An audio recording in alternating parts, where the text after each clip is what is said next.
Story time, Ασκληπείο Βούλας. Για να δούμε τι έπαθα σήμερα και πήγα στο Ασκληπείο. Την πρώτη μέρα των διακοπών, με το που έφτασα στο χωριό και άνοιξα τη βαλίτσα, έκανα μια κίνηση να σκύψω να πάρω ένα ρούχο από τη βαλίτσα και έμεινα, με πιάσε η μέση μου. Πήγα στο κέντρο υγείας εκεί περάματος, στο Ρέθυμνο, με βοήθησαν. Αλλά τώρα επιστρέφοντας, έχουμε επιστρέψει στην Αθήνα, κουβάλισα πάλι βαλίτσες, βάρη και με ξαναέπιασε πόνος και πήγα στο Ασκληπείο Βούλας, που είναι το καταξιόν ορθοπαιδικό νοσοκομείο. Εφημερεύει κάθε μέρα για ορθοπαιδικά. Σήμερα δεν είχε γενική εφημερία, είχε εφημερία για τα ορθοπαιδικά.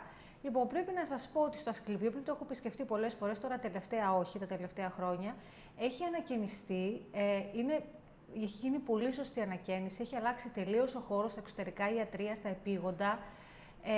Εντυπωσιάστηκα, ήσυχα σήμερα που δεν είχε γενική εφημερία, έτσι.